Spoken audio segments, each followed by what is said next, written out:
deixou sua glória, foi por amor, foi por amor. E o seu sangue derramou, que grande amor.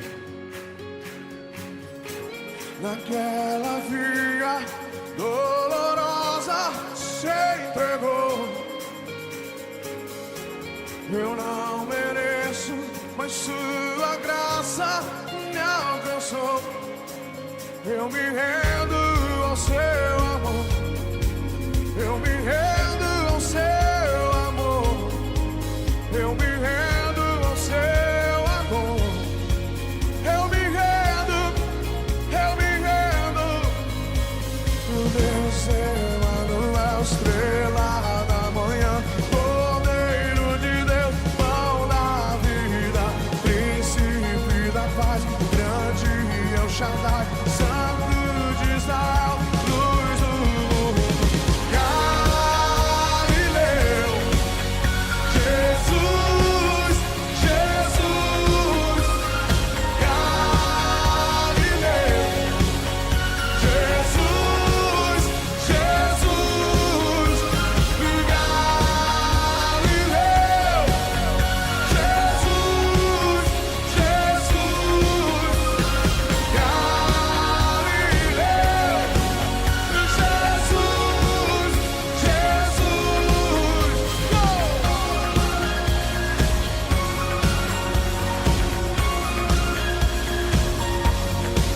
Eu me rendo ao seu amor. Eu me rendo ao seu amor. Quando se rendem, eu me rendo ao seu amor. Eu me rendo, me rendo, me rendo. Uau! Deus Emanuel, estrela da manhã, Cordeiro de Deus, pão da vida, príncipe da paz, grande El Shaddai, Santo de Israel, luz do mundo. Galileu, oh! Jesus, Jesus. Galileu, Jesus, Jesus. Galileu, Jesus, Jesus.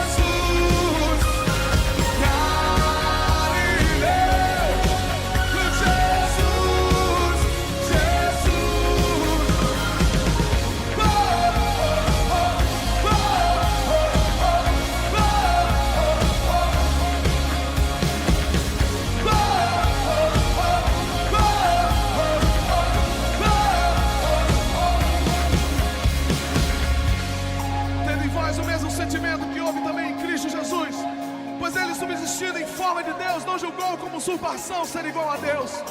Antes a si mesmo se esvaziou, assumindo a forma de servo, tornando-se em semelhança de homens e reconhecido em figura humana. E a si mesmo se humilhou, tornando-se obediente até a morte de cruz. Pelo que também Deus o exaltou sobremaneira e lhe deu um nome que está acima de todo nome, para que ao nome de Jesus se dobre todo o joelho, no céu, na terra e debaixo da terra, e toda língua confesse: Jesus Cristo, Jesus Cristo é o Senhor, para a glória de Deus Pai.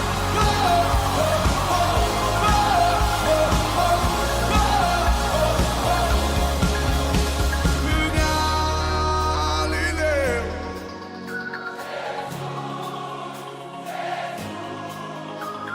Galileu.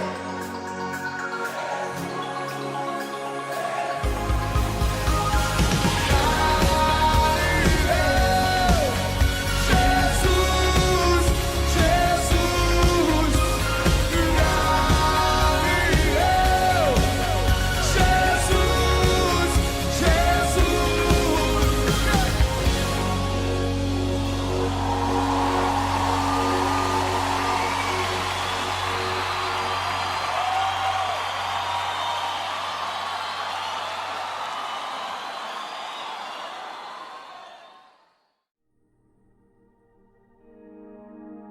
A paz do Senhor Jesus a todos. Gostaria que nós pudéssemos iniciar essa palavra Abra sua Bíblia aí comigo em Mateus capítulo 5,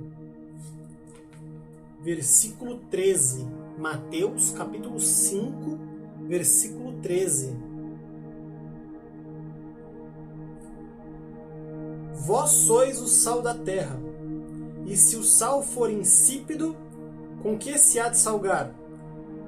Para nada mais presta, senão para se lançar fora e ser pisado pelos homens. Vós sois a luz do mundo. Não se pode esconder uma cidade edificada sobre um monte. Nem se acende a candeia e se coloca debaixo do alqueire, mas no velador, que dá luz a todos que estão na casa. Assim resplandeça a vossa luz diante dos homens, para que vejam as vossas boas obras e glorifiquem a vosso Pai, que está nos céus. Amém? Vamos fazer uma oração e iniciarmos a ministração. Senhor Deus, obrigado, Senhor Jesus, por essa oportunidade que nós temos de aprender de Ti, de ouvir a Tua palavra, de sermos transformados por Ti, de sermos corrigidos, direcionados, orientados pela Tua palavra, para que nós possamos viver aquilo que Tu quer de nós, aquilo que o Senhor nos designou para fazer. Que o Senhor Jesus venha trabalhar na vida de cada um que recebe esse vídeo, que recebe essa ministração, e que nós possamos caminhar juntos em unidade para fazer aquilo que Tu queres na nossa vida e nesse mundo, em nome do Senhor Jesus. Amém. Pois bem, Jesus nos chama de sal, sal da terra. Bom, na época de Jesus, o sal era muito utilizado como um conservante, para conservar alimentos. E pensa assim, digamos que tenha 2 pedaços de picanha, 2 pedaços, aqueles bonitos de picanha, e você coloca um pedaço ao ar livre, e um pedaço você coloca um monte de sal, tanto embaixo, quanto em cima, quanto em volta. Preenche todo o espaço de sal, coloca bastante, como se ele estivesse imerso no sal mesmo. E deixa. Você vai perceber que aquela picanha que estava ao ar livre começa a se apodrecer, Enquanto a que está no sal não, ela mantém as suas características. O sal ele conserva aquela picanha, ele conserva o alimento. O sal ele retarda o processo de putrefação, de apodrecimento do alimento. Com isso o alimento dura mais. Com isso você pode deixar por mais tempo ali que ele vai durar. Antigamente não tinha geladeira, não dava para colocar no freezer. As pessoas usavam sal como conservante. E Jesus nos chama de conservantes. Conservantes do quê? O que Jesus quer dizer? Que nós somos conservantes de quê? Nós somos conservantes do próprio cristianismo, da vida em Cristo, da retidão perante Deus, da moral, da ética cristã. Nós somos conservantes de tudo isso por onde quer que nós passemos. Na igreja, no mundo, na escola, no trabalho, nós conservamos a ideia cristã, a ética cristã. Nós conservamos a vida reta com Deus. Enquanto as coisas no mundo vão putrefar, enquanto no mundo essa vida em retidão com Cristo apodrece, nós conservamos a vida em retidão com Cristo. E o tempo passa e as eras vêm e nós devemos manter aquilo que Cristo nos ensina. Devemos continuar como seus discípulos fiéis, fazendo o que Ele nos ensinou, levando aquilo que Cristo nos ensinou. Nós devemos ser conservantes. Fomos chamados para sermos conservantes da vida em retidão com Cristo. E muitas vezes eu escuto a frase: o mundo está perdido, Gustavo. O mundo está perdido, o mundo não tem mais jeito. As pessoas elas dizem: o mundo está perdido, Gustavo, o mundo não tem mais jeito. Meu, veja bem, cadê a igreja nesse momento? Cadê a igreja nesse caso? Porque, de fato, é como aquele exemplo. Tem uma picanha que está ao ar livre, está putrefando, que seria o que se espera do mundo, a carne vai putrefando. E aquela carne, lembra, é a vida em coerência com Cristo, a vida em retidão perante Deus. E nós conservamos essa carne, nós conservamos os ideais da moralidade cristã.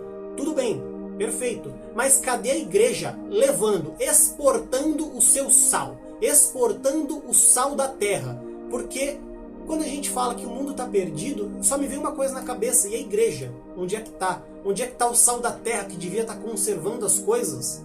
Está confinada, dentro de 4 paredes. Por quê? Porque tem tanto medo de importar o que é ruim do mundo, e isso é de se pensar, isso é uma preocupação séria. Nós devemos ter a preocupação séria de não importar aquilo que corrompe do mundo para a igreja, mas ela está com tanto medo de importar essas coisas que ela resolveu não exportar nada. Não exporta nada de bom. Não exporta o sal da terra. Não exporta o conservante que faz a vida em retidão com Cristo durar, prevalecer. A igreja está com medo. A igreja está com medo, com tanto medo de alguma coisa ruim entrar, que ela não deixa nada de bom sair. Só que isso é anticristão. A gente tem que exportar o sal. A gente tem que ser o sal da terra dentro da igreja e lá fora. A gente tem que levar a moralidade cristã lá fora. Por quê? Porque Jesus nos chamou para ser discípulos desse jeito. É o sal da terra, vai levar a terra. É o sal da terra, vai levar o sal. Jesus nos chamou para ser o sal, para levar o sal da terra. E aí é fácil falar que o mundo está perdido. Aí é fácil, porque eu estou me excluindo dele de um jeito que eu não consigo fazer nada. Não, eles lá estão perdidos. Eu não tenho nada a ver com isso. Você e eu temos sim a ver com isso. Nós deveríamos estar mantendo, conservando essa moralidade cristã dentro e fora da igreja. Vivendo o cristianismo do lado de fora da igreja também. Mas parece que as pessoas têm medo disso hoje em dia. Para de ter medo e começa a exportar, praticar do evangelho do lado de fora. Porque veja, se por um lado o problema do mundo é a putrefação pelo pecado, de outro lado, o problema da igreja é o autoexílio do mundo. É se excluir do mundo de um jeito que a gente não consegue exportar nada. Isso não é cristão. Isso não é vida em Cristo. Vida em Cristo é ser o sal da terra onde quer que for. Dentro da igreja, fora da igreja, no trabalho, na escola, por onde você passar, você tem que ser o sal da terra. Você tem que viver o evangelho de Cristo, o evangelho do reino. A outra analogia que Jesus traz é luz. Jesus nos chama de luz do mundo. Veja, é um comparativo. O mundo é trevas, o mundo é escuridão, o mundo é escuro. Nós somos a luz, nós somos aquilo que ilumina o mundo, nós somos o oposto do mundo. Nós somos a luz do mundo, aquilo que traz luz, aquilo que traz iluminação, aquilo que torna claro aquilo que não estava. Mas, de novo, cadê essa luz? Onde é que essa luz está? Novamente, enclausurada, confinada entre 4 paredes. Porque, de novo, está com tanto medo de não importar nada de errado do mundo. Como eu disse, é um medo, é algo que a gente tem que ter. É um cuidado, um esmero com a igreja, com o corpo de Cristo que a gente tem que ter. Mas tem que exportar o que tem de bom. Tem que exportar o sal da terra. Tem que exportar a luz do mundo. A gente precisa levar a luz para as pessoas. Porque assim Jesus nos chamou. Assim nós somos discípulos de Cristo, levando a luz. Vamos ler o versículo 15 de novo. Nem se acende a candeia, se coloca debaixo do alqueire, mas no velador, e dá luz a todos que estão na casa. Traduzindo para os nossos dias, ninguém acende uma vela, liga uma lâmpada e coloca um pote em cima.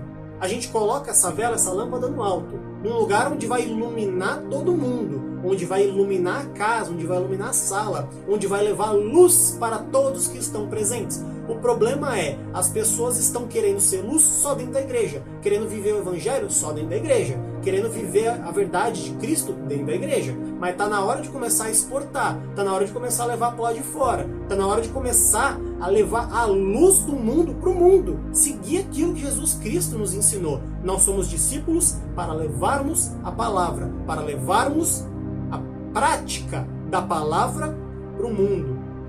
Versículo 16.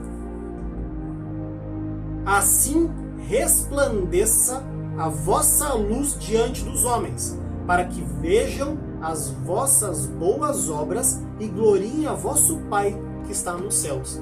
Aqui é muito claro, a gente tem que exportar, a gente tem que ser a luz do mundo, a gente tem que levar a luz para aqueles que estão no mundo. Vós sois a luz do mundo, que a vossa luz resplandeça. As pessoas precisam ver a luz. E como é que elas vão ver a luz? Com a gente praticando o Evangelho do lado de fora da igreja, vivendo o Evangelho de Cristo do lado de fora da igreja. Se o problema do mundo é a escuridão por um lado, o problema da igreja é o autoexílio do outro. Ah, eles lá e a gente aqui, mesmo problema lá do sal. Eles lá longe, a gente aqui. Eu não vou para lá, eu não vou me misturar. O que é isso? Você é discípulo de Cristo, tem que levar a luz. De que adianta nós termos o conhecimento, nós sabermos a teologia, nós temos mestres, doutores, PhD em teologia, se a gente não pratica? Jesus nos chama para praticarmos, ser a luz, que a vossa luz resplandeça, que a nossa prática venha chegar naquelas pessoas que não praticam e reconhecerem o Evangelho. Que nós possamos ser luz no mundo. Vós sois a luz do mundo. Que nós possamos praticar. Vamos lá em Tiago, capítulo de número 1. Versículo de número 22. E sede cumpridores da palavra, e não somente ouvintes, enganando-vos com falsos discursos. Que nós possamos praticar a palavra, viver verdadeiramente o Evangelho. Versículo 26. Se alguém entre vós cuida de ser religioso e não refreia sua língua, antes engana o seu coração e a religião desse é vã. A religião pura e imaculada para com Deus, o Pai, é esta: visitar os órfãos e as viúvas nas suas tribulações e guardar-se da corrupção do mundo. Tiago nos deixa claro que a gente precisa praticar, precisa viver, precisa praticar o Evangelho. Dentro da igreja, claro, mas fora também. Está na hora de começar a exportar a luz do mundo para aquelas pessoas serem resplandecidas pela luz e possam glorificar a Deus nas nossas vidas.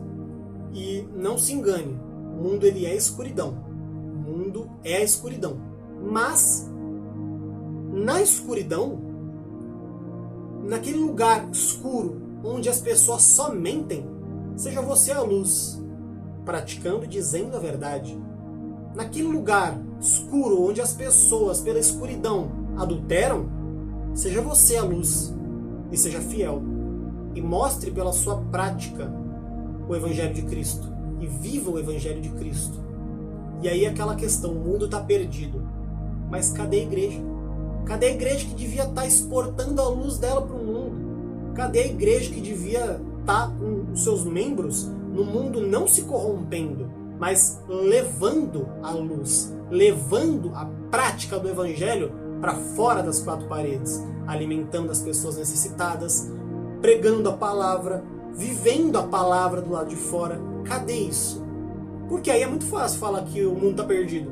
O mundo está perdido, mas eu não vou fazer nada. O problema é dos grandes, o problema é da igreja grande, o problema é do governo. Não, eu tenho uma responsabilidade. Jesus me deu, eu sou discípulo de Cristo, Jesus me deu uma responsabilidade de levar o sal, de levar a luz, de ser o sal do lado de fora, de ser a luz do lado de fora. Vamos parar de jogar a responsabilidade pro pastor, pra pastora, pro governador, pro presidente, para alguma igreja grande, que eles têm que fazer, eu não tenho que fazer, não. Você, como seguidor de Cristo, como discípulo de Cristo, tem que viver o Evangelho, tem que viver a diferença, tem que levar Cristo, praticando Cristo, do lado de fora da igreja também.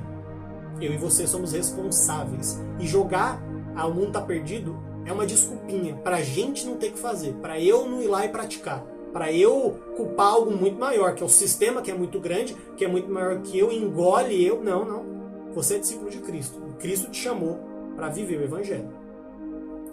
E para finalizar, para a gente tomar o caminho final, essa frase, o mundo está perdido, me incomoda principalmente no ponto da arrogância. Principalmente. E a arrogância sim. Porque veja, a pessoa que fala isso, ela foi transformada por Cristo. Ela veio do mundo. Ela estava no mundo, estava praticando do erro, do pecado. Deus envia uma pessoa para falar com ela, para levar um sermão, para levar uma ministração. Deus age no coração dela, aquele ser humano entra, ela aceita Jesus Cristo como seu Senhor e Salvador e é transformada. É mudada, muda de comportamento, muda de vida, tem uma nova vida em Cristo, é moldada por Deus e agora é parte integrante do corpo de Cristo.